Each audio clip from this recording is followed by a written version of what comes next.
पिता में विष्णु जब मरे ना, इनको बाणों की सैया मिली, बाणों की। क्यों? क्योंकि इन्होंने अपनी आंखों से एक नारी का शोषण होते हुए देखा, रोका नहीं। और दूसरे एक है पक्षीराज जटायु, उनको भगवान की गोद मिली। भगवान राम ने जटायु से पूछा, रे जटायु, जब तुम्हें मालूम था कि रावण 10 कंधर है, 20 भुजा वाला है, आप उससे जीत नहीं पा सकते, आप उससे विजयश्री प्राप्त नहीं कर सकते, फिर भी आपके अंदर सामर्थ्य शक्ति नहीं होने के बावजूद भी तुमने उससे मुकाबला क्यों किया? तुम चाहते तो नहीं करते, तुमने जानकी को बचाते बचाते अपने प्राणों का त्याग क्यों किया?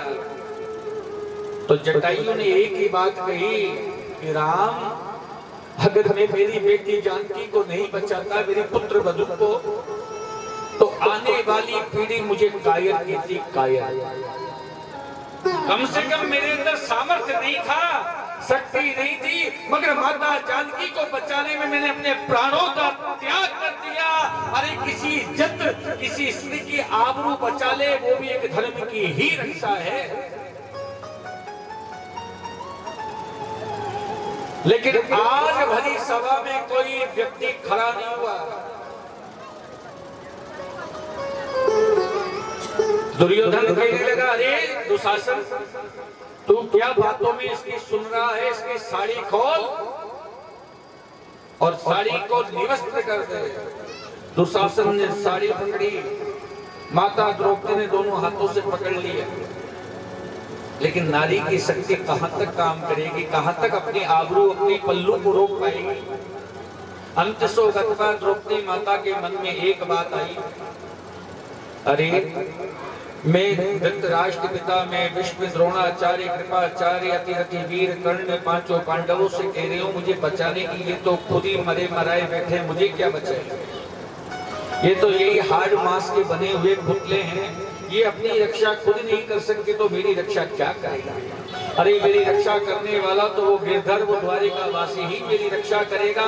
माता द्रौपदी ने जब तक तो साड़ी पकड़े रखा, मगर जो ही कृष्ण की याद आई, साड़ी छोड़ दी और दोनों हाथ पकड़ लिए और कहा, कृष्ण रक्षा करो। और एक ही बात याद दिलाई माता द्रौपदी ने, बादन की तुम याद करो जब उंगली कटी तुम्हारी, मैंने फाड़ी आधी साड़ी, उंगली बांधी तुम्हारी। हे कृष्ण, भरी सभा में आपने जब शिशुपाल का वध किया तो आपकी चिट्टी उंगली से रक्त की धार बह गई थी। तब मैंने मेरी पीहर से आई हुई महाराज द्रुपद के यहाँ की ओढ़नी, वो साड़ी, उसको फाड़कर आपकी पट्टी बांधी थी। तो आपने कहा था, बहन कृष्णा, तूने मेरे ऊपर वजन चढ़ा दिया, समय आएगा तो एक एक तार की 1,000 साड़ी कभी हम आपको उड़ाएंगे। ये वचन दिया था कृष्ण ने। आज माता द्रौपदी ने यही बात कृष्ण को याद दिलाई, हे द्वारिका वासी मेरी रक्षा करो। और माता द्रौपदी कहने लगी, खींचे खींचे दुशासन मेरो चीर, अरज सुनो गिरिधारी, अरज सुनो गिरिधारी, अरज सुनो गिरिधारी।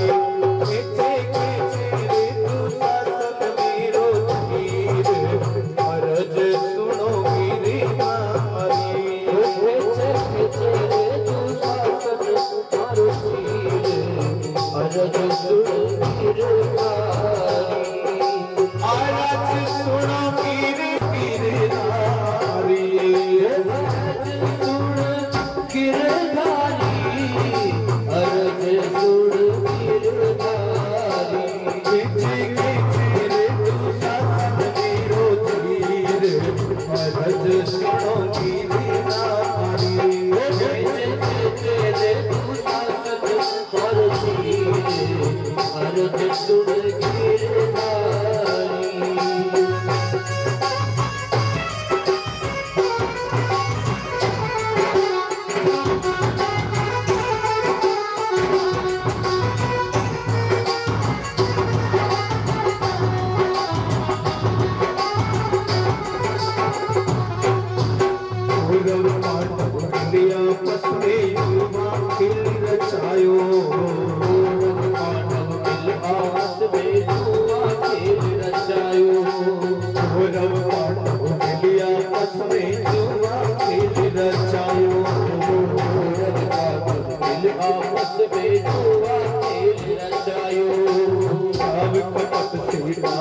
डाला पांडव राज बनाया, डाला पांडव राज हराया। आवो आवो रे बचइयो मेरो तीर, अर्ज सुनो मेरे नारी।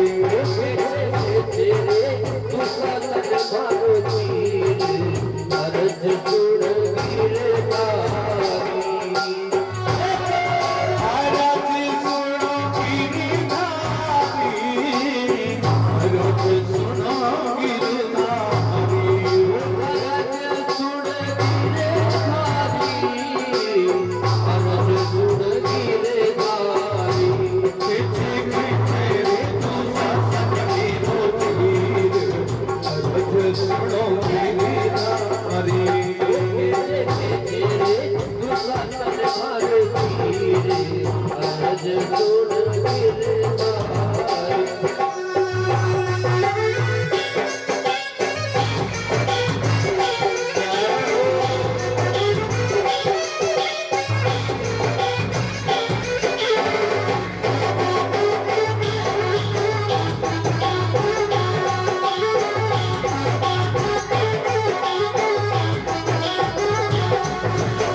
तुम्हारी करो मन को उंगली कटी तुम्हारी। याद करो जब भी कटी तुम्हारी, याद करो मन मोहन उंगली कटी तुम्हारी। याद करो मन मोहन उंगली कटी तुम्हारी। मेरे तन से साड़ी काटी बाती काटी तुम्हारी। मेरे तन से साड़ी काटी बाती काटी तुम्हारी। आगो रे बचइयो मेरो तीर, अर्ज सुनो मेरे नारी।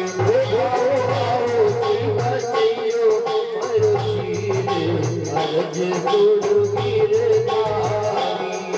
अर्ज सुनो मेरे नारी, अर्ज सुनो मेरे नारी। अर्ज सुनो मेरे नारी, अर्ज सुनो मेरे नारी। वो खेचे खेचे शासन मेरो तीर, अर्ज सुनो मेरे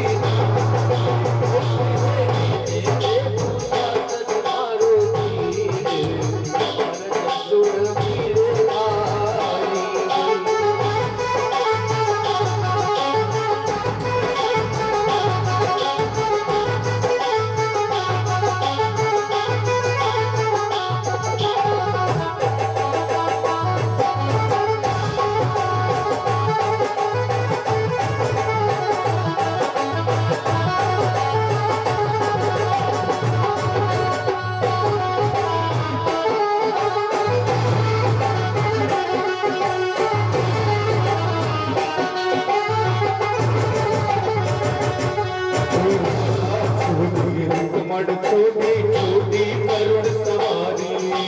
राधा छोटी मट छोटी छोटी करुण सवारी।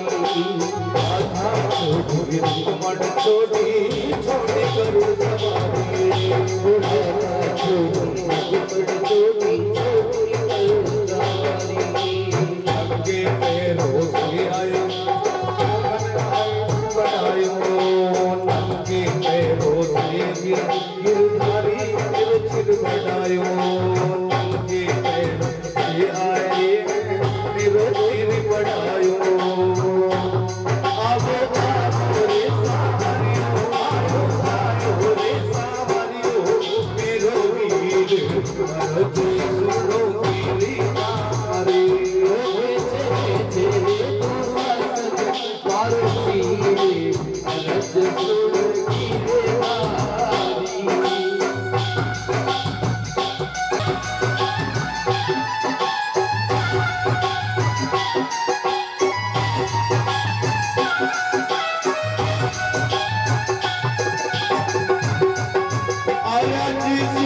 गिरे मारी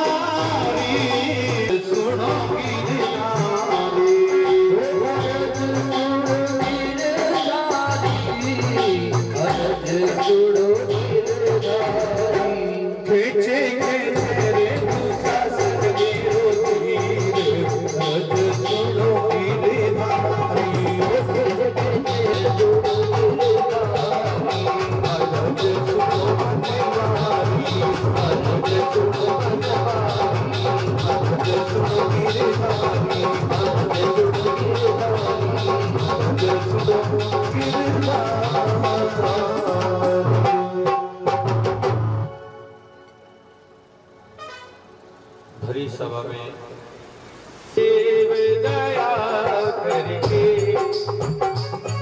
मुझको अपना देना ओ मैं शरण पड़ा तेरी मैं शरण पड़ा तेरी ओ चरणों में जगा देना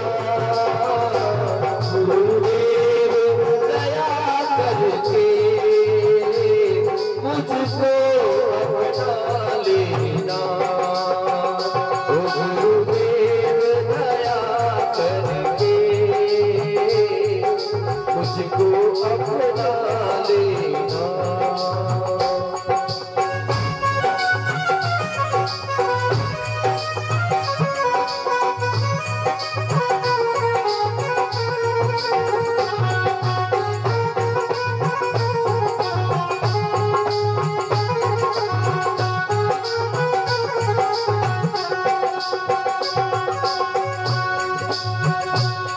करुणानिधि नाम तेरा करुणानिधि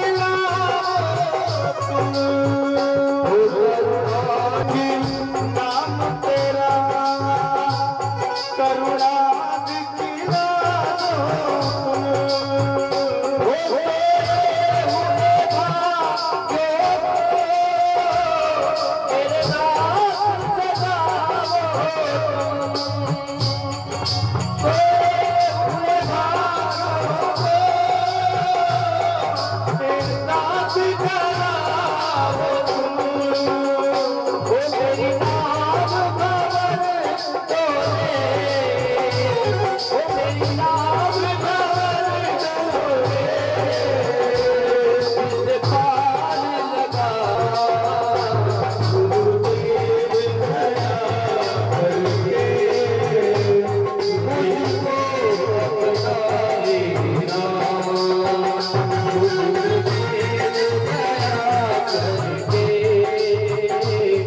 मुझको अपना देना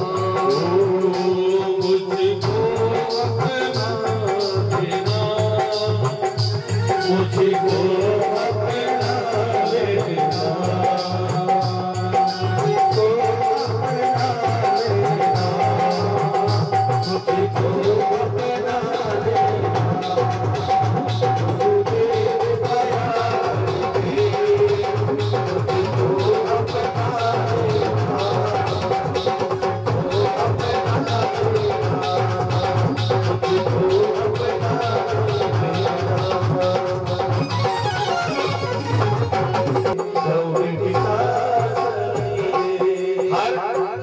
हर माँ को अपनी बेटी को यही शिक्षा देनी चाहिए जो एक माँ अपनी बेटी को दे रही है। ओ देखो आंसू नहीं बहानो भाई, खुशी से जानो देखो आंसू नहीं बहानो भाई, राजी खुशी से जानो। जाओ बेटी सासरी, जाओ बेटी सासरी, जाओ बेटी सासरी, जाओ बेटी सासरी। और ससुराल में जाकर क्या करना है? सासू जी रे पगा लागनो ससुरा जी रे ढो। सासू जी रे पगा लागनो ससुरा जी रे ढो। सासू जी रे पगा लागनो ससुरा जी रे ढो। सासू जी रे पगा लागनो ससुरा जी रे ढो। बड़ा बुढ़ारी आशीष लेनी दूरा कर सब दो। बड़ा बुढ़ारी आशीष लेनी दूरा कर दो।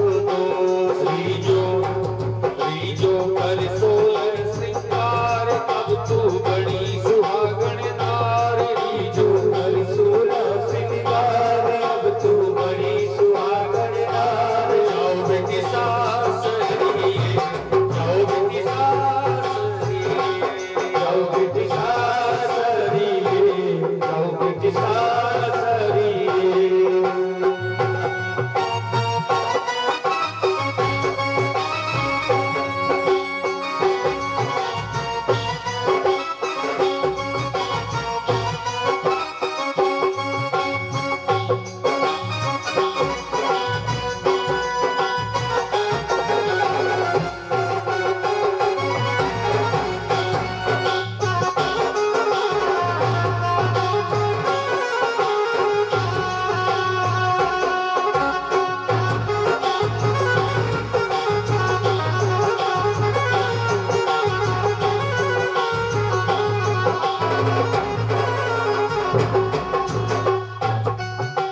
बहुत सुंदर बात एक बाप की बेटी से कह रही कि बेटी तू पियर में रही, सब गलती करी, सब माफी थी तेरी, मगर अब जा रही हो तुम ससुराल, तो ससुराल में जाकर क्या करना है?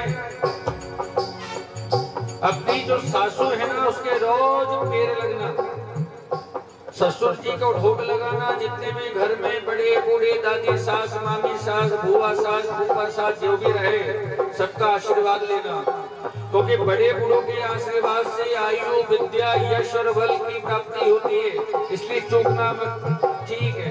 और देख ससुराल में जाकर 16 श्रृंगार करके हमेशा रहना। अब माँ बता रही है बेटी को क्या करना है। ओ चांदी सोना गहना खातिर जी मती ललचाजो। चांदी सोना गहना खातिर जीव मती ललचाजो। सोना चांदी गहना खातिर जी मती ललचाजो। सोना चांदी गहना खातिर जीव मती ललचाजो। पति पराया दिशा पेन जो दिशा मिले सो खाजो। पति पराया दशा पैर जो दशो मिले जो खाजो। करती पूजारी नहीं होड़ बेटी, चोरी चुगली छोड़ करती पूजारी नहीं होड़ बेटी, चोरी चुगली छोड़। जाओ बेटी सासरी, जाओ बेटी सासरी, जाओ बेटी सासरी, जाओ बेटी सासरी।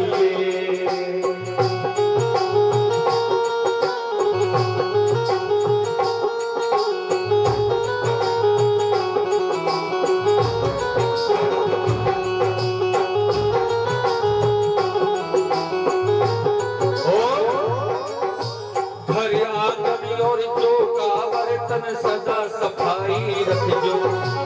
घर आंगन और चौका बर्तन सदा सफाई रखजो। घर आंगन और चौका बर्तन सदा सफाई रखजो।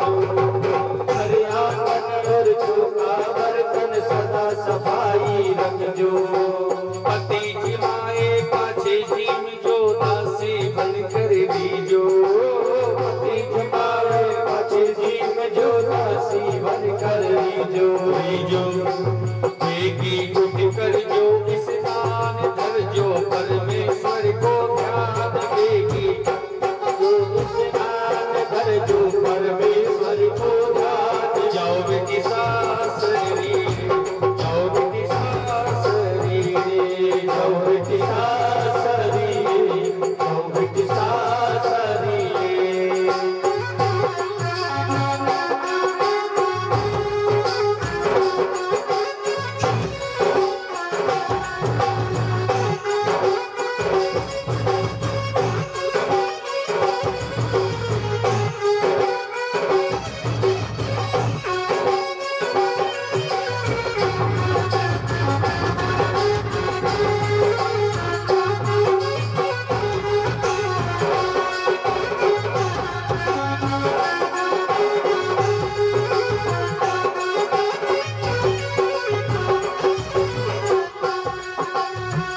रे माता दे रही सीख सुन ले सासरियारी जीत जाओ बेटी सासरी, जाओ बेटी सासरी, जाओ बेटी सासरी जाओ बेटी सासरी जाओ बेटी सासरी, जाओ बेटी सासरी। जाओ बेटी सासरी जाओ बेटी सासरी देखो आंसू नहीं बहाना भाई, राजी खुशी से जाना। देखो आंसू नहीं बहानो तू राजी खुशी से जानो जाओ बेटी सासरी, जाओ बेटी सासरी, जाओ बेटी सासरी जाओ बेटी सासरी जाओ बेटी सासरी, जाओ बेटी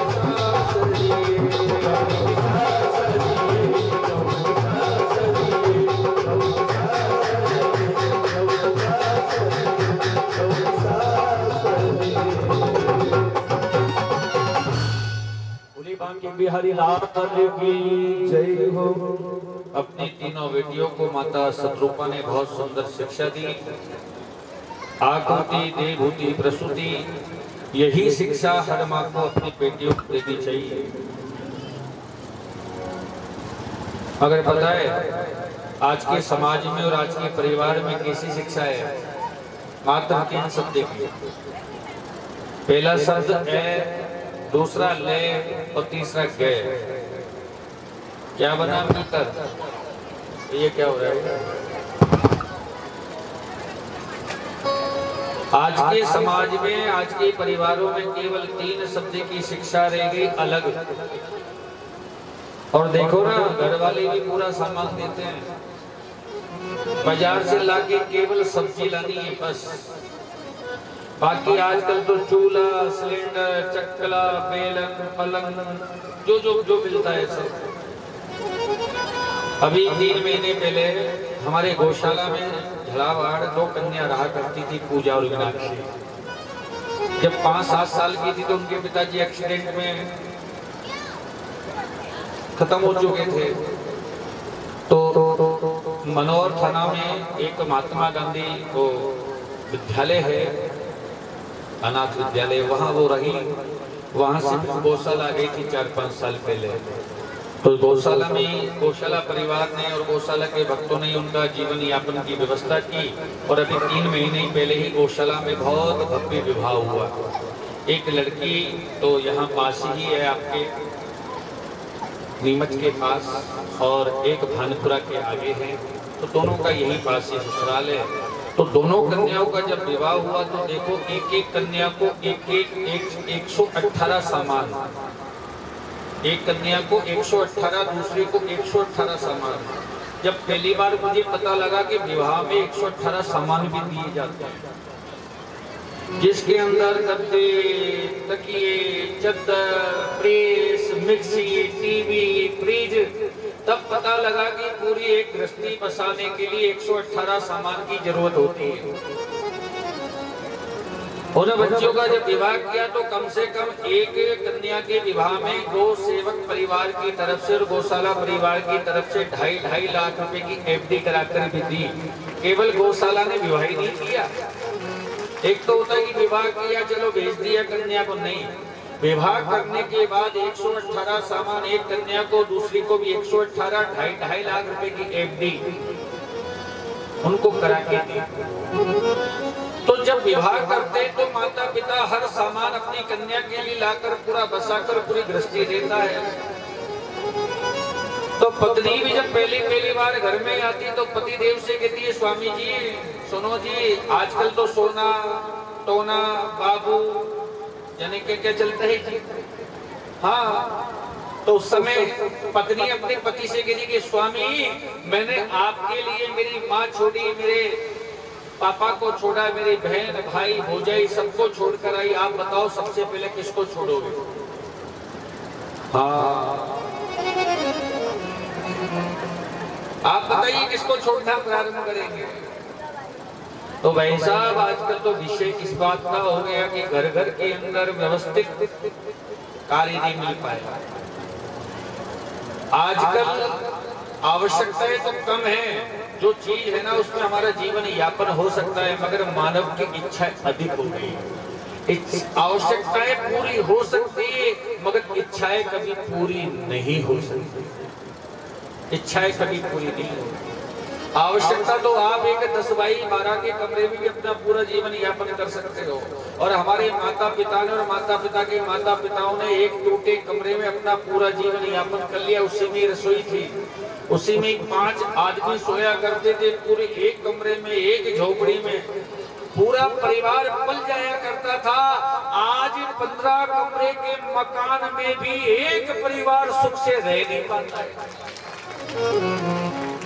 कमरे हैं 15, रहने वाले 2, मगर वो परिवार भी पूरा की पूरा नहीं बन पा रहा है। देखो पहले एक कमरे के मकान में पूरी गृहस्थी, पूरा परिवार पल जाया करता था। आज पूरे परिवार के पास पूरे अलग अलग मकान होने के बाद भी एक गृहस्थी चल नहीं पाती। तो सुंदर शिक्षा प्राप्त हुई, तीनों कन्याओं को विदा किया। महारानी आकृति का विवाह रुचि के साथ किया, प्रसूति का विवाह दक्ष प्रजापति के साथ, और देवहूति का विवाह ऋषि कर्दम के साथ किया गया। ब्रह्मा जी के मानस पुत्रों के साथ ही विवाह कर दिया। अब देखो, जो आकृति नाम की कन्या है, उनके यहाँ से स्वयं भगवान नारायण यज्ञ के रूप में और स्वयं माता लक्ष्मी दक्षिणा के रूप में प्रकट हुई। बोलो लक्ष्मी नारायण भगवान की जय हो। और प्रसूति नाम की कन्या के यहाँ से 16 कन्याओं का जन्म हुआ, जिसमें से 13 कन्या धर्म को दी, एक दक्षों को दी, दूसरी गंधर्वों को दी, 13 तो कितनी हो गई 15। सबसे छोटी कन्या थी जिसका नाम था सती, वो सती का विवाह बाबा भोलेनाथ के साथ कर दिया। बोलो सती भोले बाबा की।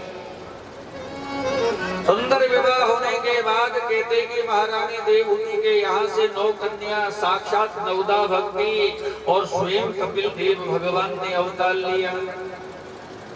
स्वयं कपिल देव अवतार लेकर आए, और इन्हीं देवहूति माता के यहाँ से 9 कन्याओं में से एक सबसे बड़ी कन्या रही जिसका नाम था अनुसुईया।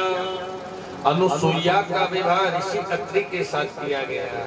और पता है आपको राजन, माता अनुसुईया का पातिव्रत धर्म इतना फैला कि 3 लोक में माता अनुसुईया की जय जयकार होने लग गई। अनुसुईया मैया ने कोई भगवान की पूजा नहीं की, किसी देवता की पूजा नहीं की, केवल अपने पति देव को ही परमेश्वर मानकर पति की सेवा की। क्यों? क्योंकि पति ही तप है, पति ही व्रत है, पति ही है करतार। सनातन स्त्री के लिए, पतिव्रता स्त्री के लिए उसका पति ही सर्वोपर ईश्वर है, और पतिव्रता नारी का ईश्वर केवल उसका पति ही है। और पतिव्रता स्त्री पति को छोड़कर अगर देव पूजन भी करती है तो वो देव पूजन भी मान्य नहीं है। तो माता अनुसुईया का पातिव्रत धर्म तीनों लोक में फैलने लगा। एक दिन देव ऋषि नारद वीणा बजाते बजाते माता लक्ष्मी के पास गए। माता लक्ष्मी ने लड्डू दिया, लो नारद लड्डू। नारद जी ने लड्डू लिया, गप खा गए और कहने लगे माता जी आपके लड्डू में स्वाद नहीं आया। जैसे लड्डू हमने माता अनुसुईया के यहाँ पर खाए ना, वो बड़े मीठे लगे, मगर ये लड्डू में स्वाद नहीं है आपके। माता लक्ष्मी कहने लगी पुत्र नारद अनुसुईया कौन है? तब नारद जी ने कहा माता जी आपको पता नहीं है, इस ब्रह्मांड की 3 लोक की सबसे बड़ी पतिव्रता स्त्री, उनका नाम है माता अनुसुईया। लक्ष्मी मैया कहने लगी पुत्र नारद अनुसुईया भले कितनी बड़ी पतिव्रता हो मेरी बराबरी नहीं कर सके। तब नारद जी ने कहा माता जी तुम तो ऐसी लगो गोबर बीन बेवारी होके आ गए। इतना आगे के नारद जी वहां से चल दिए, सीधे पहुंच गए माता सती के पास। माता सती ने दूध का गिलास दिया, लो गुरुदेव दूध पीजिए। नारद जी ने दूध का गिलास लिया, cut cut cut cut cut खाली गिलास दिया और कहा माता जी एक बात बताएं, बुरा नहीं मानो तो। माता सती ने कहा कहो ना गुरुदेव क्या कहना है। माता जी आपके इस दूध में स्वाद नहीं आया, मीठा नहीं लगा हमको। अरे अभी हम प्रातःकाल जब अत्रि मुनि के आश्रम से निकले तो माता अनुसुईया ने इतना पावन, इतना पवित्र, इतना मीठा दूध पिलाया जिसका स्वाद अभी तक मुंह से नहीं जा रहा। पुत्र नारद, अनुसुईया कौन है आपको पता नहीं है माता जी? इस ब्रह्मांड की सबसे बड़ी पतिव्रता स्त्री है माता अनुसुईया। माता सती कहने लगी, पुत्र नारद मेरे समान नहीं हो सकती पतिव्रता, सबसे बड़ी पतिव्रता तो केवल सती है, सती। नारद जी ने कहा, माता जी, माता अनुसुईया के आगे तो आप ऐसी लगो पानी भरने वाली। इतना के नारद जी वहां से भी सीधे ब्रह्माणी के पास चले गए और माता ब्रह्माणी से कहा कि माता जी आपकी जय जयकार हो। माता ने कहा, पुत्र बेटो भोजन करो। नारद जी ने भोजन किया और कहा, माता जी आज तो आपके भोजन में स्वाद नहीं आया। अरे जैसा भोजन हमने माता अनुसुईया के यहाँ पर किया ना, इतना स्वादिष्ट भोजन। पुत्री अनुसुईया कौन है माता जी? आप नहीं जानो, इस संसार की सबसे बड़ी पतिव्रता स्त्री है। ब्रह्माणी कहने लगी, मुझसे बड़ी नहीं हो सकती। नारद जी ने कहा, माता जी आप तो उसके अगल लगो न बगल लगो। इतना के नारद जी चल दिए। अब तो तीनों देवियों ने आपातकालीन मीटिंग कर ली। जब ब्रह्मा जी घर पे गए, इधर बाबा भोलेनाथ सती के पास गए, इधर स्वयं नारायण जब माता लक्ष्मी के पास पहुंची तो तीनों देवियों ने तीनों देवताओं को सामने खड़ा कर लिया और पूछा, क्यों जी आप तो बताते थे कि हम सबसे बड़ी पतिव्रता स्त्री है, ये हमसे बड़ी अनुसुईया कहां से आ गई? हम चाहते कि इस संसार में पतिव्रता स्त्री कोई रहे तो वो लक्ष्मी रहे। इधर माता सती ने भोलेनाथ से कह दिया, कोई भी पतिव्रता स्त्री रहे तो केवल एक ही रहे, उसका नाम रहेगा सती। इधर ब्रह्माणी ने ब्रह्मा जी से कह दिया, अगर कोई भी स्त्री पतिव्रता नाम आए तो केवल ब्रह्माणी का नाम आए। अब देखिए तीनों देवियों में भी अहंकार आ गया। माता लक्ष्मी सती से श्रेष्ठ स्वयं को बताने लगी और ब्रह्माणी दोनों से श्रेष्ठ स्वयं को बताने लगी। अगर तीनों कहती कि हम तीनों पतिव्रता स्त्री तो बात समझने में आ सकती थी, मगर तीनों देवी आपस में एक दूसरी को छोटी समझने लगी कि मैं सबसे बड़ी, मैं सबसे बड़ी। तीनों देवताओं ने कहा, देखो देवियों, अनुसुईया मैया अपने घर में बड़ी, हम हमारे घर में बड़े। हमको क्या काम किसी के घर में बड़ा बना की पकौड़ी बनी, हमको तो हमारे घर में देखनी चटनी रोटी बनी, किसी के घर में क्यों जाके? अरे अगर अनुसुईया उसके घर में बड़ी तो उसको अपने घर में बड़ा रहने दो, हमको क्या काम? माता लक्ष्मी ने कहा, नहीं नहीं नहीं, बड़े रहेंगे तो केवल हम रहेंगी। आप तो तुरंत जाओ और अनुसुईया मैया का पातिव्रत धर्म येन केन प्रकारेण तोड़ के आओ। कुछ भी करना पड़ जाए भले आपको। जैसे आपने जलंधर की पत्नी वृंदा का पतित्व सतित्व खंडन किया ना, जलंधर की पत्नी कौन? वृंदा तुलसी। जिस प्रकार से आपने जलंधर की पत्नी वृंदा तुलसी का पातिव्रत धर्म खंडन किया, उसी प्रकार से जाओ और अनुसुईया का पातिव्रत धर्म विधि खंड करके आओ, क्योंकि हम हमारे बराबर की अनुसुईया कहीं नहीं लगती है। तीनों देवताओं ने वो समझाया कि देवी हमारे घर की हमको देखनी, उनके घर की हमको देखने दो, और हमारा कोई अधिकार नहीं बनता है किसी के घर में ताक झांक करने का कि कौन श्रेष्ठ है और कौन अति श्रेष्ठ, कौन ठीक है कौन बुरा है। अरे जहाँ हमको बुलाया नहीं, जहाँ जिस रास्ते हमको जाना नहीं, जिस रास्ते जाना नहीं तो उस रास्ते का नाम ही क्यों लेना? माता सती ने कहा, नहीं नहीं नहीं नहीं, आपको जाना पड़ेगा जी, हमारी बात है, हमारी सौगंध है आपको। तीनों देवताओं ने कहा, ठीक है चलते हैं। तो ब्रह्मलोक से ब्रह्मा जी, वैकुंठ से भगवान विष्णु जी और कैलाश से बाबा भोलेनाथ, तीनों चले। तीनों तिराहे पे आके मिल गए मोड़क के। भोलेनाथ ने देखा भगवान नारायण को, भगवान नारायण ने देखा ब्रह्मा जी को। तीनों मुस्कुराए, कहाँ जा रहे हो? अब भोले बाबा तो भोले बाबा, भोले बाबा ने कह दिया, हम जा रहे हैं अनुसुईया मैया के पातिव्रत धर्मी की परीक्षा लेने। भगवान विष्णु ने कहा, अच्छा तो चलो साथ ही चलते, जो बीमारी तुम्हारी लग रही है ना वही बीमारी हमारी लग रही है। बीमारी अलग नहीं है, जो तुम्हारी लग रही है वही बीमारी हमारी लग रही है। तो तीनों अलग अलग क्यों चले? हॉस्पिटल जब एक ही है, बीमार हम तीनों एक ही बीमारी के हैं, तो तीनों साथ चलते हैं। तो तीनों देवता चलने लगे। तभी नारद जी मिल गए। नारद जी ने कहा सीताराम रुको, कहाँ जा रहे हो तीनों की तीनों? आज भगवान नारायण ने कहा पुत्र नारद, आपने जिस भूमि में बीज लगाए थे ना, वो फसल तैयार हो गई, काटने जा रहे हैं, फसल काटने। तो नारद जी ने कहा प्रभु ऐसे मत जाइए, अगर इस रूप में जाओगे तो माता अनुसुईया पहचान जाएगी आपको, रूप बदल के जाओ। तो तीनों देवताओं ने रूप बदल लिया। भेष बदल कर ये तीनों ही अत्रि के घरे पहुंच चुके। शिव शंकर और जगत पिता में कमलपति भगवान चले।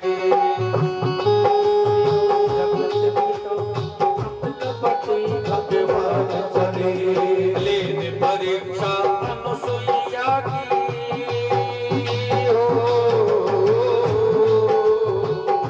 परीक्षा अनुसुईया की।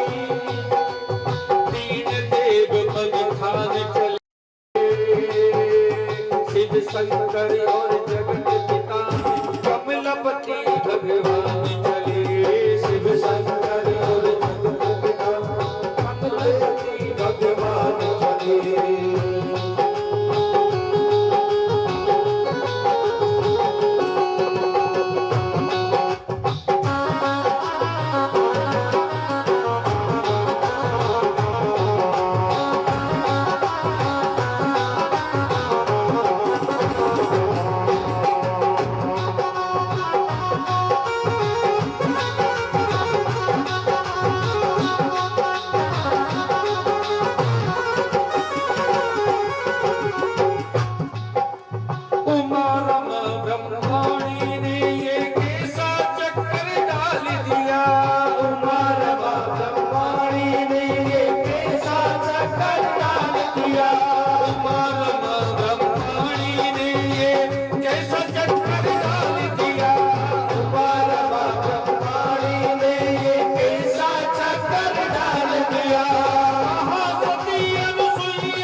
भगवान चले परीक्षा अनुसुईया की।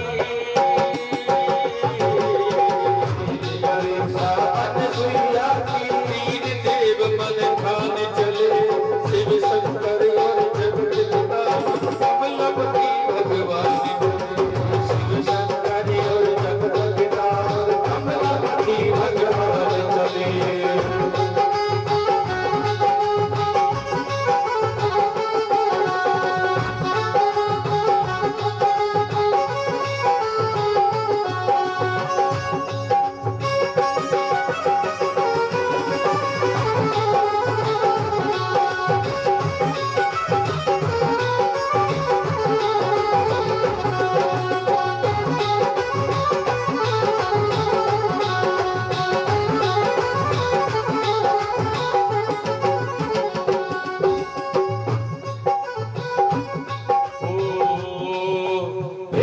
बदल कर ये तीनों ही अत्रि के घर पहुंच गए। भेष बदल कर ये तीनों ही अत्रि के घर पहुंच गए। भेष बदल कर ये तीनों ही अत्रि के घर पहुंच गए। भेष बदल कर ये तीनों ही अत्रि के घर पहुंच गए। हंस मुस्काए कुशलता पूछी, मनी मन मुस्काए रहे। हंस मुस्काए कुशलता पूछी, मन मुस्काए रहे। शिव शंकर और जगत पिता में कमलपति भगवान चले। शिव शंकर और जगत पिता कमलपति भगवान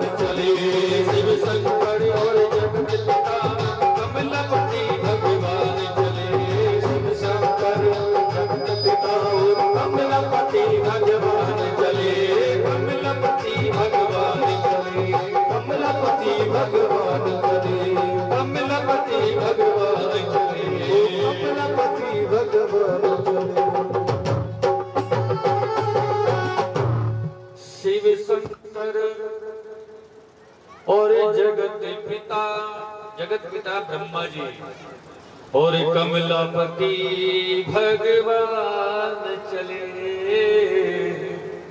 स्वयं देवादिदेव महादेव ब्रह्मा जी और स्वयं बाबा महादेव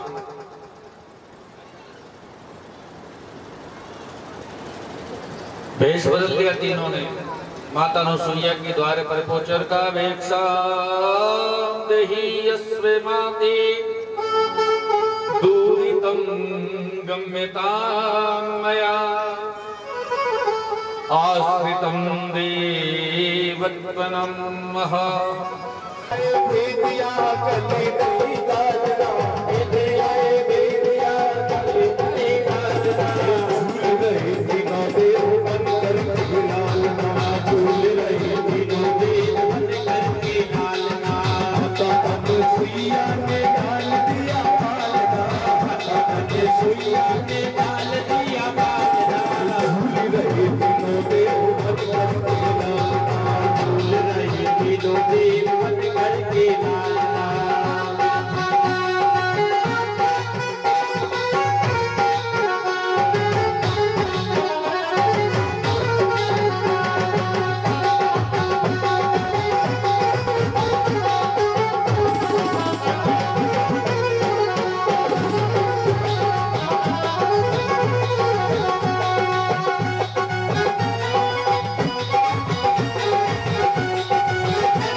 तीन वधु आए मेरे आंगना, तीन पुत्र तीन वधु आए मेरे आंगना, झूल रहे बिलोरे बन करके लाल, झूल रहे।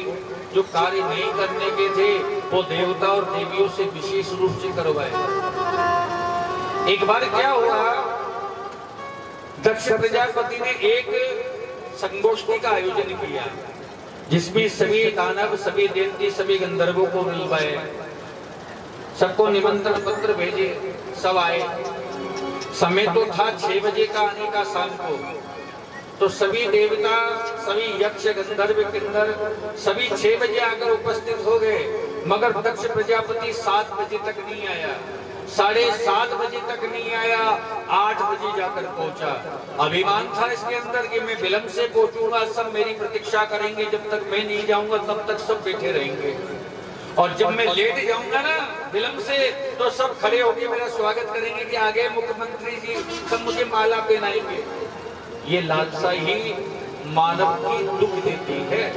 ऐसी लालसा जब इसके जीवन में आ गई तो नाना प्रकार के नाना प्रकार के लोग, नाना प्रकार के प्रभोलन अपने जीवन में जब बन गए तो दक्ष प्रजापति स्वयं को ही बड़ा अधिपति जानने लग गया।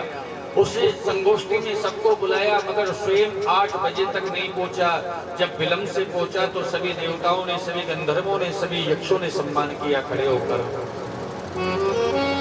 बाबा भोलेनाथ खड़े नहीं हुए आसन से, बस भोले बाबा ने आसन पर बैठे बैठे मन से प्रणाम किया अपने ससुर जी को, मगर ये बात दक्ष प्रजापति को अच्छी नहीं लगी।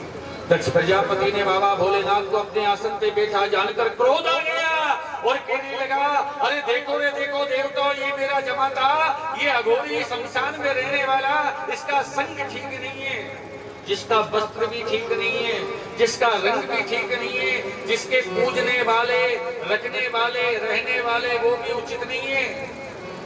मगर मैंने मेरी सुंदर सी चांद जैसी बेटी, मेरी चंदा जैसी कुमारी, इस ओगरदानी के साथ मेरी कन्या का विवाह किया, जो मेरी कन्या के योग्य बिल्कुल नहीं था। और आज देखो इस अभिमानी बाबा भोलेनाथ को मैं सभा में आया हूँ और एक खड़े होकर मेरा स्वागत भी नहीं कर रहा है। देखो तुम सभी देवता खड़े हो मेरे स्वागत के लिए, विधाता ब्रह्मा मेरे पिता हैं वो आसन पर बैठे हुए हैं सामने, भगवान विष्णु स्वयं नारायण स्वयं प्रधानमंत्री सामने बैठे हैं, वो दोनों खड़े नहीं हुए। उसका मुझे रंज नहीं, क्योंकि वो एक पिता है और एक मुझसे बड़े शासक है। मगर ये भोला, ये शंकर जो किसी भी प्रकार से ना तो मेरे समाज में बैठने योग्य है, ना देवताओं में रहने योग्य है, ना किसी प्रकार का पद प्रतिष्ठा सम्मान रखने योग्य है, फिर भी मैंने मेरी बेटी का विवाह किया। आज ये भोले अभिमानी कहीं का, ये शमशानवासी जो अपने तन पर भस्म लगाकर दिन रात रहता है, भंग पीता है, अरे भूत प्रेत साक्षी डाकनी जिसका संग है, ये जटाधारी जो वस्त्र भी ठीक से पहनना नहीं जानता है, बागंबर पहनता है वो भी कमर में, और वो भी पहना तो पहना, नहीं तो नहीं पहना, फिर भी मेरी बेटी का विवाह इसके साथ किया। आज इसको इतना अभिमान आ गया कि मुझे खड़े होकर सम्मान नहीं कर रहा। देवताओं सुन लो, सभी सभा में बैठने वाले, आज से महादेव को यज्ञ में हिस्सा नहीं मिलेगा। जो भी यज्ञ में ओम रुद्राय नमः नाम से आहुति डालेगा वो मेरा शत्रु होगा। भोले बाबा का यज्ञ से तिरस्कार कर दिया दक्ष प्रजापति ने, नाम हटा दिया।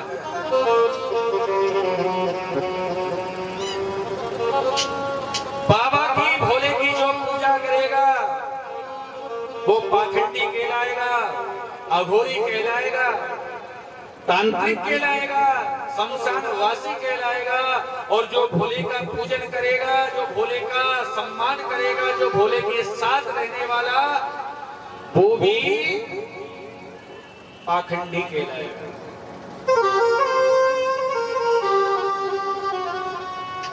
यज्ञ में भाग नहीं मिलेगा, पूजा में सम्मान नहीं मिलेगा।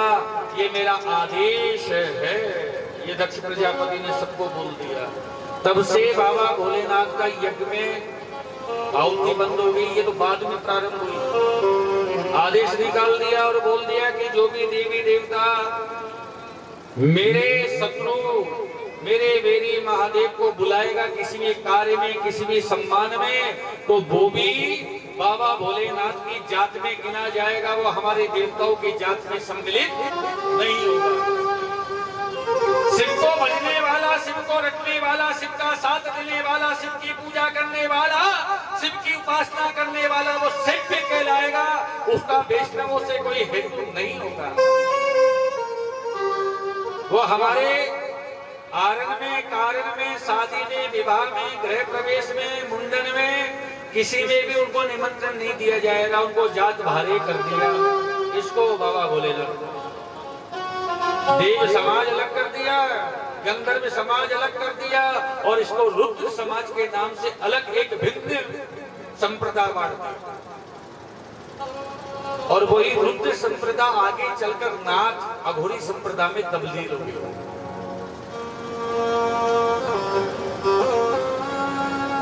बाबा भोलेनाथ ने सोचा कि अगर मैं यहाँ बैठा रहूंगा तो दक्ष प्रजापति बकरे की तरह बोलते ही जाएगा, चलो अपने चलना चाहिए। बाबा भोलेनाथ जाने लगे। नंदी से कहा चलो नंदी। नंदी ने कहा स्वामी आप कितने भोले हैं, ये दुष्ट नाना प्रकार से आपको गाली दिए जा रहा है। आप कितने सहनशील हैं मेरे नाथ, आप कितने सहज हैं, कितने सरस हैं। कर्पूरी गौरम करुणावतारम। अरे बाबा भोलेनाथ का नाम है करुणा के अवतार। बाबा भोलेनाथ का अवतार एक है, करुणा अवतार। बाबा भोलेनाथ तो करुणा के देवता हैं। ये बाबा भोलेनाथ तो सब पर जीतने वाले देवता हैं। अरे जितनी भक्ति राक्षसों ने बाबा भोलेनाथ की है ना, उतनी भक्ति भगवान नारायण की नहीं की। जितने भी उपासक, जितने भी मांगने वाले अधिक से अधिक रहे हैं, वो बाबा भोलेनाथ के डिपार्टमेंट में ज्यादा रहे हैं। और भोलेनाथ से जिसने जो मांगा बाबा भोलेनाथ ने उसको सब कुछ दे दिया, सब कुछ। कौड़ी नहीं खजाने में, एक कौड़ी नहीं है खजाने के अंदर, मगर मांगने वाला आया कि मुझे ये चाहिए, तो उसको 3 लोक का सुख और 14 लोक की संपदा बाबा भोलेनाथ अपने दोनों हाथों से अपने भक्त को दे देते हैं। ले जा।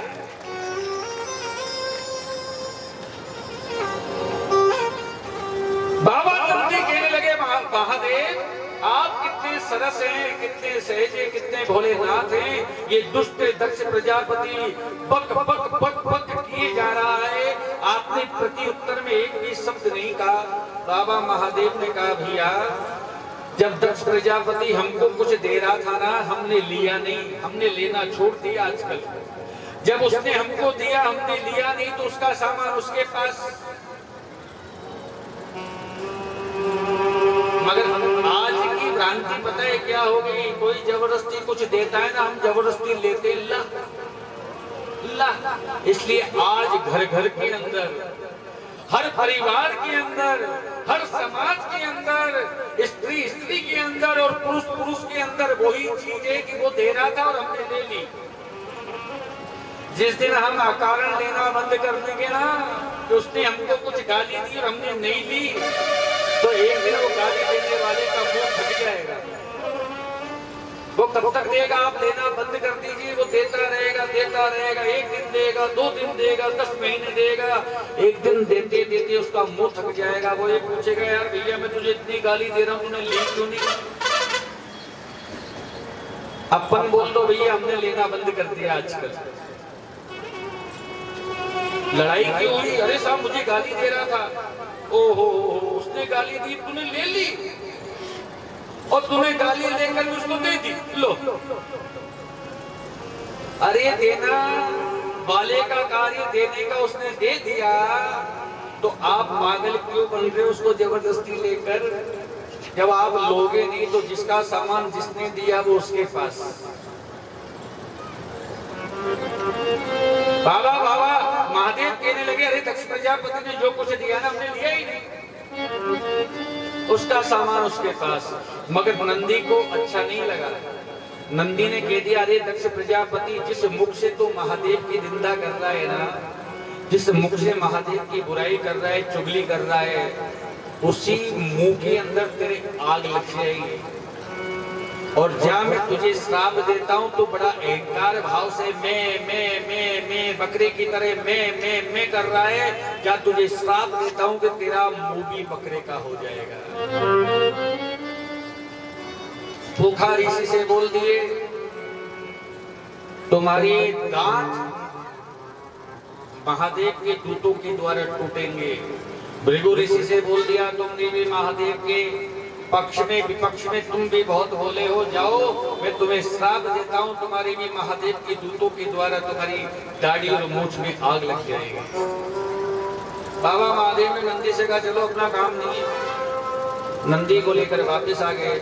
माता सती ने बड़ा स्वागत किया, जल का पात्र दिया, बाबा महादेव ने जल पिया, बड़ा आनंद से रहने लगे। माता सती ने पूछा, और कैसी रही संगोष्ठी, कैसा रहा, हमारे पिताश्री मिले आपको? बाबा महादेव ने कहा, मिले ना, बढ़िया, बहुत बढ़िया। ये होता है समझदार पति। बाजार की बात हुई ना, व्यापार में हुआ, ये बाजार में जो कुछ हुआ, वहां की बीमारी बाजार में छोड़ आए, वो घर में नहीं लाए। मगर हम बाजार की बीमारी को घर में ले आते हैं साहब। उसने ये कहा, उसने ऐसे कहा, उसने यूं किया, उसका मैं ऐसा कर दूंगा, उसके साथ ऐसा हो जाएगा, उसके साथ यूं कर देंगे, होगा कुछ नहीं, बस ऐसा हो जाएगा, ये हो जाएगा। मगर बाबा भोलेनाथ को देखिए, माता सती के पिता ने इतना बड़ा अपमान किया बाबा महादेव का, मगर बाबा महादेव ने एक भी शब्द उनकी बेटी माता सती को कुछ नहीं कहा कि तुम्हारे पिता ने मेरे साथ ऐसा किया या ऐसा कहा। समय बीतता चला गया, बहुत समय बीत गया। जब कई महीने बीत गए, तब दक्ष प्रजापति ने बाबा भोलेनाथ को और छोटा दिखाने के लिए एक यज्ञ का आयोजन किया। हरिद्वार के अंदर, कंखल के अंदर, हरिद्वार से मात्र 1-2 किलोमीटर आगे कंखल पड़ता है, वहां यज्ञ का आयोजन हुआ। उस यज्ञ के अंदर सभी जगह पत्रिका भिजवाई। यक्ष, गंधर्व, किन्नर, असुर, सुर, देवता सभी को बुलवाया।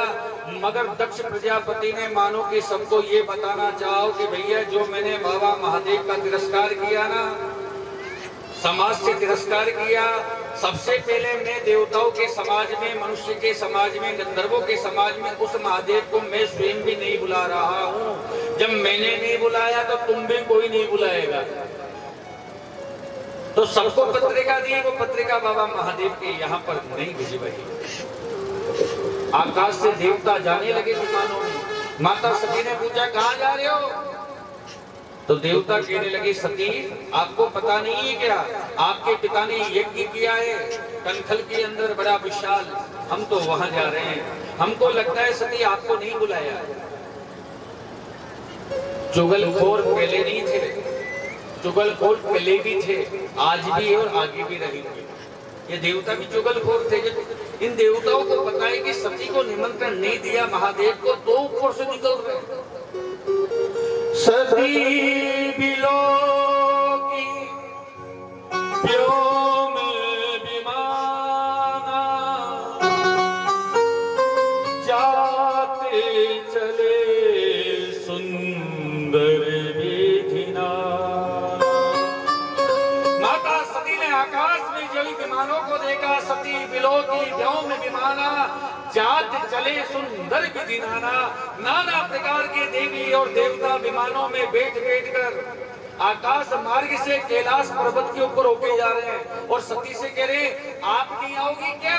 आपके पिताजी के यहाँ पर यज्ञ है, अरे आपको तो नहीं बुलाया होगा। हाँ भाई साहब, जब मोबाइल में नेटवर्क और रिश्तों में जब विश्वास नहीं होता है ना, तो लोग गेम खेलने लग जाते हैं। रिश्तों में जब भरोसा टूट जाता है ना, तो दूसरे अपने बन जाते हैं। अपने तो दुश्मन नजर आते हैं, मगर जो गैर होते हैं वो अपने नजर आ जाते हैं।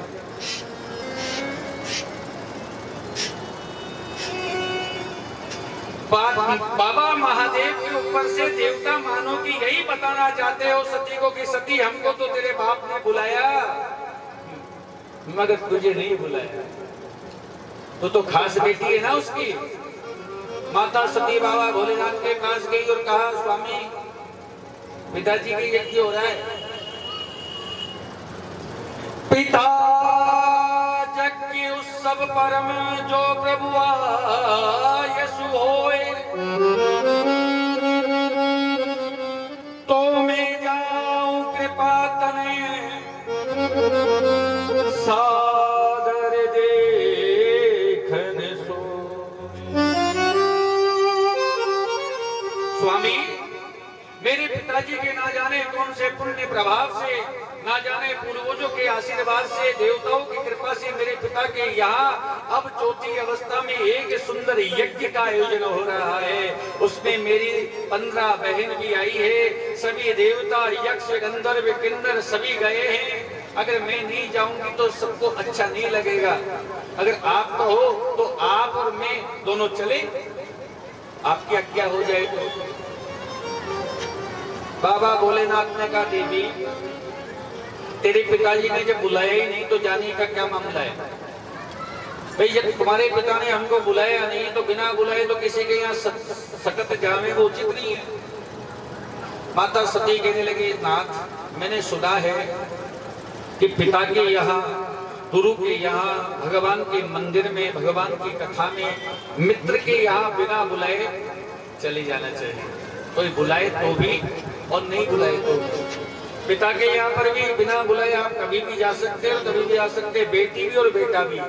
पिता के यहाँ पूछने की आवश्यकता नहीं है कब आना और कब जाना है।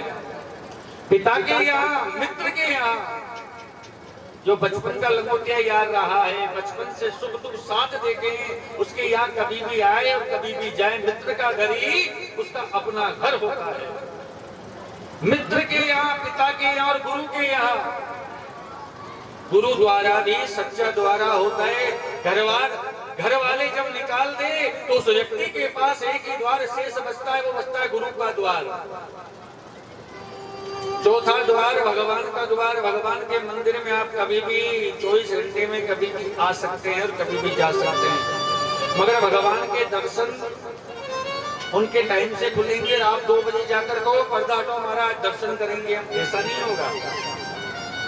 हाँ भगवान का द्वार आप कभी भी जा सकते हैं, मगर दर्शन आपकी आज्ञा से खुले ऐसा नहीं हो सकता। मित्र के यहाँ, गुरु के यहाँ, भगवान के यहाँ, पिता के यहाँ कभी भी बिना बुलाए व्यक्ति जा सकता है। और 5वां स्थान बताया कथा भागवत में, सत्संग में, कीर्तन में। कहीं भी बाबा का सत्संग हो रहा है, कीर्तन हो रहा है, बुलाने का इंतजार मत करो, कार्ड का इंतजार मत करो कि कथा में हमको चौहान साहब ने नहीं बुलाया। अरे कथा में तो बिना बुलाए आना चाहिए। तो मंदिर भगवान का द्वारा है, कोई बुलाए तो भी, नहीं बुलाए तो भी आइए। ये कथा तो ईश्वर की कथा है, भगवान की कथा है। भगवान की कथा किसी को पात्र और कुपात्र देखकर चेत नहीं करती। भगवान की कथा तो बराबर बरसती है। जो जितना प्राप्त करना चाहता उतना प्राप्त कर सकता है जीवन में। माता सती ने कहा कि स्वामी पिता के यहाँ यज्ञ है, आप कहो तो चली जाओ। बाबा भोलेनाथ ने कहा कि देवी तुम्हारे पिता ने जब बुलाया नहीं तो बिना बुलाए तो नहीं जाना चाहिए। जब माता सती कहने लगी जब पिता के यहाँ बिना बुलाए नहीं जाना चाहिए तो ये क्यों कहा कि पिता के यहाँ चले जाना चाहिए? तो भोले बाबा ने कहा देवी इसलिए कहा कि दुख के अंदर बेटी को दौड़कर जाना चाहिए, मगर सुख में बेटी को सबके बाद भी जाना चाहिए।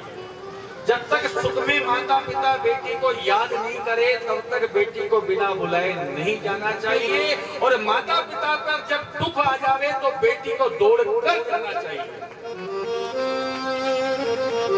मगर तुम्हारे पिता ने अकारणी जब हमको नहीं बुलाया तो देवी हमको जाने का कोई कारण नहीं, हमको जाना भी नहीं चाहिए। माता सती के जब मना किया तो आगे पीछे मन होने लगा। बाबा भोलेनाथ से कहने लगे, नाथ क्या कारण है बताओ ना। आज बाबा भोलेनाथ ने उस दिन जो घटना घटी, इनके पिता ने जो अपमान किया, आज उस घटना के 8 महीने बाद बाबा भोलेनाथ ने माता सती को बताया कि क्या कारण रहा। इतना सुनते ही तो माता सती कहने लगी, मेरे पिता ने और आपका इतना बड़ा अपमान कर दिया नाथ। ओ हो।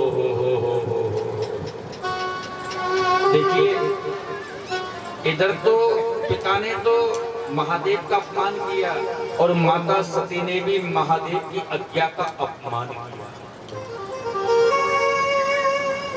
बाप ने भी अपमान किया। तो कभी कभी कहते हैं कि जैसी बेल होती है ना, तंबूरा भी वैसा ही आता है। तो दक्ष प्रजापति ने तो महादेव का अपमान किया और एक समय पर माता सती ने महादेव की बात को नहीं माना। कौन सी बात? जब भगवान राम का राम अवतार हो चुका, माता सीता का हरण रावण के द्वारा हो चुका, भगवान राम और लक्ष्मण माता जानकी को ढूंढते हुए जा रहे हैं। हे खग मृग है मधुकर श्रेणी, तुम देखी सीता मृगनेनी। माता जानकी को जब राम जी पत्तों से, बनचर से, हिरन से, कोयल से, तोते से पूछ रहे कि तू ही बता दे बन की कोयलिया कहाँ गई सीते। जब जंगल के पशु पक्षियों से भगवान राम मनुष्य की भांति विलाप करते करते जानकी का पता पूछ रहे थे, उसी समय बाबा भोलेनाथ और माता सती उधर से निकले।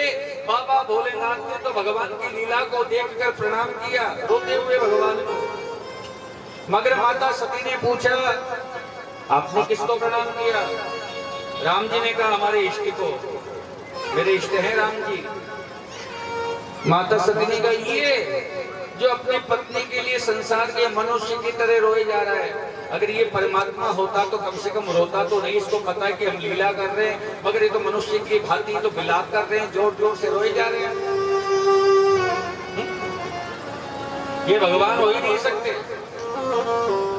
तो भोले बाबा ने कहा देवी माता सती से कि देवी, जो तुमरे मन अति संदेह तो जाएगी परीक्षा ले। अगर तुम्हारे मन में संदेह है तो जाकर परीक्षा ले लो। तो माता सती सीता बनकर गई। ओ हो, बस ये सबसे बड़ा अपराध किया आज माता सती ने। जब माता सती सीता बन गई और सीता बनकर भगवान सामने गई, राम जी ने माता सती को सीता के रूप में जान लिया, हाथ जोड़ लिए और राम जी ने प्रणाम किया और कहा, हे माँ, काया हूँ बहोरी कहा वृष के तू, विपिन अकेली फिर ही गई है तू। हे माँ सती, इस घनघोर जंगल के अंदर आप अकेली कहाँ घूम रही है? बाबा भोलेनाथ को कहाँ छोड़ दिया आपने? जब माता सती को पता लग गया कि हम तो सीता का रूप लेकर आए, मगर राम जी तो हमको जान गए, तुरंत दौड़ के बाबा भोलेनाथ के पास गई। बाबा भोलेनाथ ने पूछा, देवी परीक्षा ली? माता सती ने झूठ बोल दिया, कोई परीक्षा नहीं ली हमने।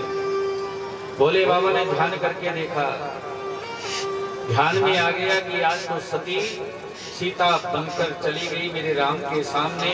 और मन ही मन बाबा महादेव ने विचार किया और कहा, हे सती, मैं माता सीता को जगत जननी जगदम्बा माँ अम्बा मेरी माँ भगवती जानता था।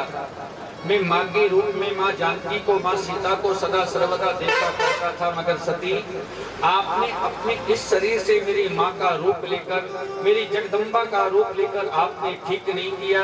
अब जब जब सती आप मेरे सामने आओगी तो तब तब आपके अंदर मुझे तो माता जानकी का रूप दिखेगा, आपके अंदर मेरा भाव पत्नी का अब आज से कभी नहीं आएगा।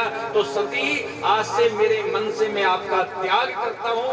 आज से आप मेरी पत्नी के अवसर पे नहीं, मेरी माँ के रूप में मेरे साथ रहोगे। त्याग कर दिया बाबा भोलेनाथ। क्योंकि सती सीता बनकर बाबा महादेव के सामने आई और बाबा महादेव माता जानकी को जगदम्बा समझते थे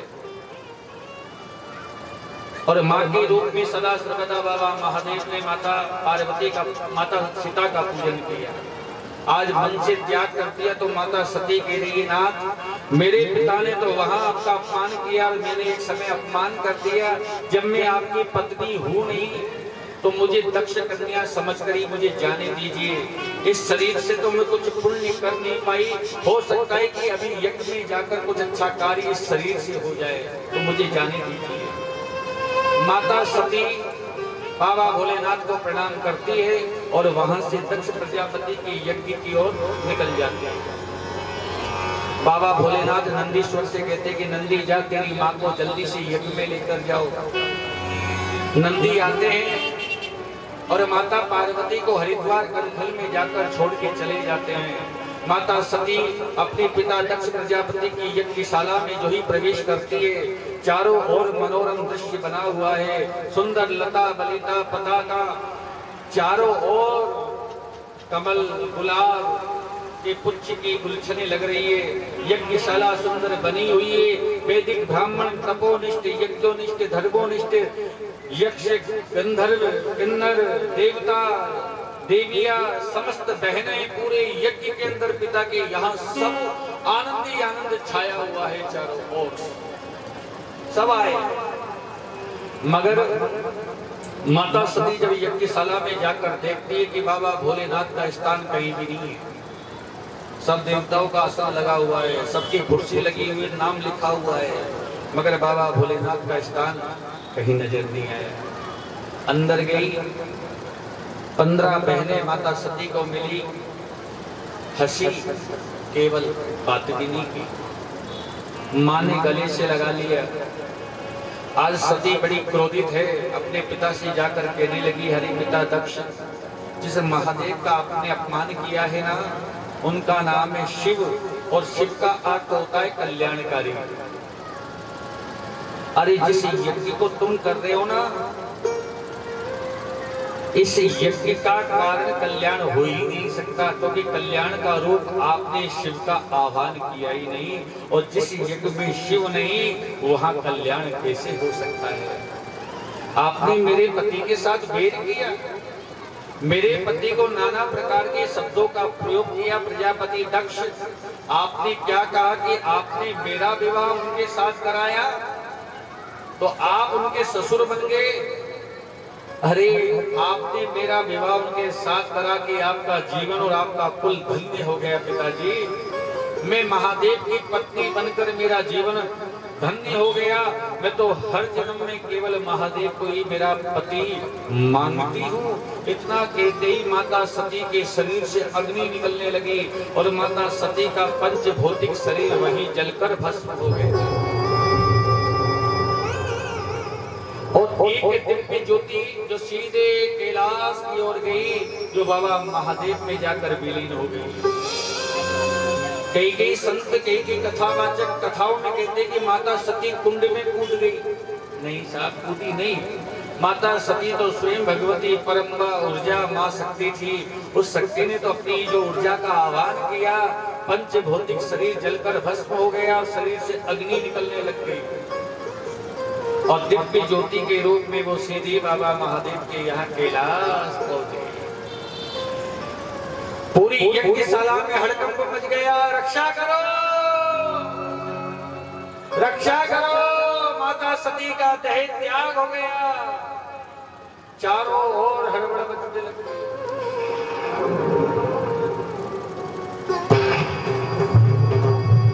सबने कहा भैया क्या हुआ? सबने कहा सती ने अपना शरीर का त्याग कर दिया। तो ब्राह्मणों ने कहा भैया सुनो, सती के मरने का जो सूतक लगता है ना, वो इसके ससुराल में लगेगा, पियर में नहीं लगेगा। यज्ञ चालू करो। अब यज्ञ इतना बड़ा है, कोई मर गया तो मर गया। अब यज्ञ हो, शादी हो, विवाह हो, तो विवाह के समय पर भी वो जैसे तैसे कर कुरा के जो कार्य होने के वो तो होते ही है। कार्य पूरा करो, इसका सूतक नहीं लगेगा। और सूतक लगेगा ससुराल में लगेगा। यज्ञ प्रारंभ कर दिया। जो काम आज मोबाइल करते हैं ना, उस समय पर किया करते थे देव ऋषि नारद। नारद जी दौड़ते गए बाबा महादेव के पास। अनर्थ हो गया, अनर्थ हो गया महादेव। क्या हुआ? माता सती ने अपने शरीर का देह त्याग कर लिया। बस महादेव ने इतना सुना कि सती का देह त्याग हो गया। बाबा महादेव की आंखों से अश्रु बिंद गिरने लगे। क्रोध आ गया बाबा महादेव को। मैंने मना किया था नारद सती से मत जा, मत जा, मत जा, फिर भी गई तो आज सती का ये देह त्याग हो गया। बाबा महादेव ने अपनी जटा से एक बाल का टुकड़ा लिया, एक चट्टान पे फेंका तो यस्वं गर्जितं भयं भयंकरं वीरभद्रम। बाल का टुकड़ा जो ही डाला पत्थर पर, उस पत्थर को फोड़कर एक गण निकला, वीरभद्र। क्या नाम है? वीरभद्र। ये महादेव का रौद्र रूप। महादेव ने क्या दी? जाओ वीरभद्र, साकनी, लाकनी, भूतनी, प्रेत, पिशाच सबको लेकर साथ जाओ और हरिद्वार में हो रहे यज्ञ दक्ष प्रजापति के यज्ञ को पूरा विध्वंस कर दो। ये बाहर निकल गया, बाहर तोता बाहर आ गया, तोता बाहर आ गया, तोता बाहर।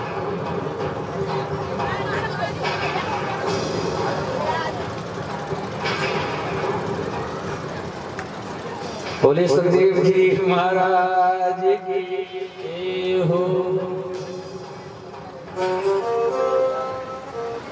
वीरभद्र अपने साथ यस्वं साकली डाकली भूतनी शक्ति रूपम।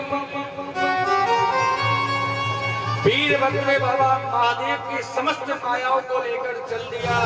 मानो कि दिन के 12 बजे रात का अंधेरा हो गया हो, बिल्कुल बादल छा गए। धरती से धूल का गुबार आकाश में उड़ रहा है। बाबा महादेव की सेना क्रोध में जा रही है। दक्ष प्रजापति का जहां पर यज्ञ हो रहा था, उसी यज्ञशाला में चले गए। भगवान महादेव की सेना के जितने भी हाथ में जो सामान आया, जिसके हाथ में पाइप आया, उसने पाइप को पकड़ा और पूरे यज्ञ मंडप को नीचे डाल दिया। बाबा महादेव की आसुरी सेना को देखकर सबके बुखार आ गया। यज्ञ छोड़ छोड़ के भगने लगे। अरे भैया जान बचाओ। महादेव की ऐसी माया जब देखी सबने तो सब घबरा गए। घबरा के अपने अपने प्राण बचाने लगे। और वीरभद्र महाराज ने यज्ञ की जो मेखला थी, यज्ञ में जब स्वाहा कर रहे थे, उन मेखलाओं में पानी लाला के डाल दिया, पूजा दिया। जितने भी कुंड बने हुए थे सब में यस्वं भवेति रुरुचि यज्ञ पात्राणि। भगवान भूत भावन बाबा महादेव की सेना ने सब यज्ञ कुंड के अंदर पानी, मिट्टी, जो हाथ में बर्तन आए तो बर्तनों को कुंड में डाल दिया। मेखलाएं तोड़ दी, जो बांदरवाल लटकी हुई थी सबके टुकड़े टुकड़े कर दिए। भूखा ऋषि के दांत तोड़ दिए। भृगु ऋषि की दाढ़ी में अग्नि लगा दी। वीरभद्र ने पकड़ लिया दक्ष प्रजापति को। बड़ा मैं करता था, मेरे स्वामी का अपमान करता है, चला जा। मारने लगे तलवार की। सर तो नहीं कटा, मरा ही नहीं।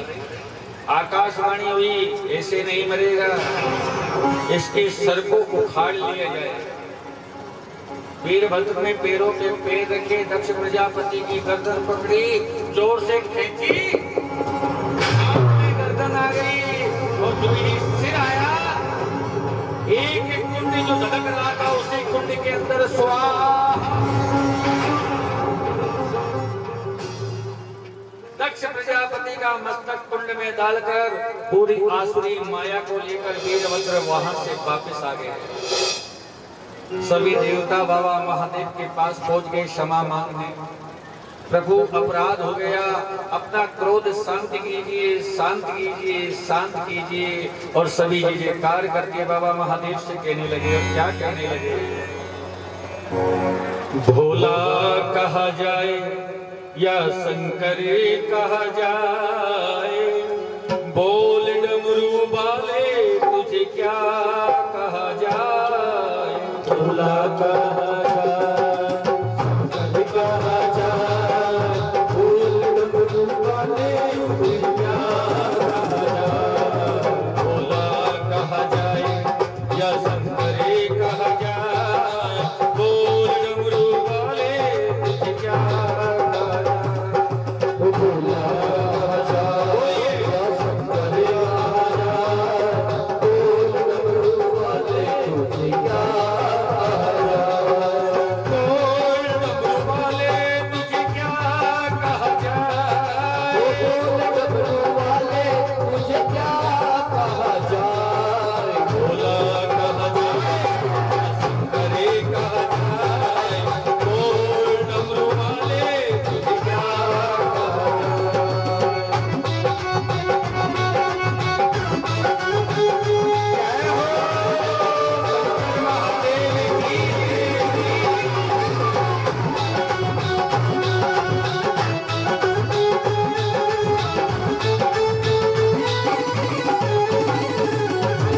मैंने मावे के लड्डू बनवाए, भोलेनाथ को पसंद नहीं आए।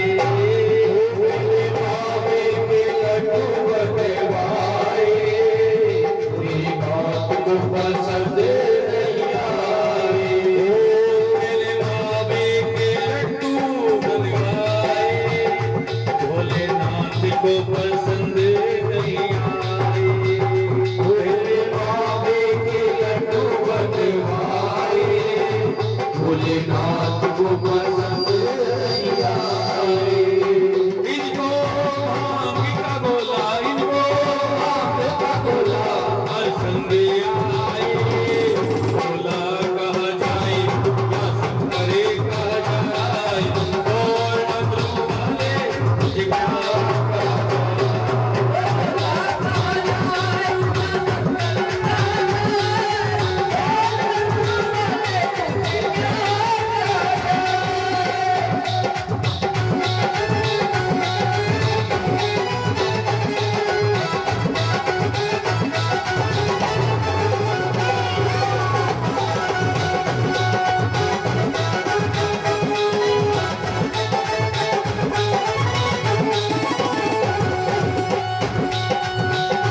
मैंने फूलों की माला बनवाई, भोलेनाथ को पसंद नहीं आई। मैंने फूलों की माला बनवाई, भोलेनाथ को पसंद नहीं आई। मैंने फूलों की माला बनवाई, भोलेनाथ को पसंद नहीं आई। मैंने फूलों की माला बनवाई, भोलेनाथ को पसंद नहीं आई। इनको सरसों की माला, इनको सरसों की माला, इनको फूलों की माला, फूलों की माला पसंद आई। भोला कहा जाए या शंकर कहा जाए, बोल डमरू वाले तुझे क्या कहा जाए। भोला कहा जाए या शंकर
को पसंद नहीं आई।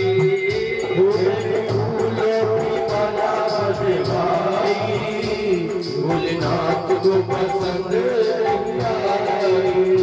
मैंने फूलों की माला बनवाई, भोलेनाथ को पसंद नहीं आई।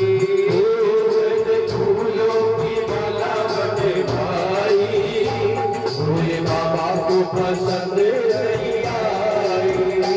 इनको सड़कों की माला, इनको सड़कों की माला, इनको मुंडों की माला, इनको मुंडों की माला पसंद आए। दोनों हाथ उठाकर भोला कहा जा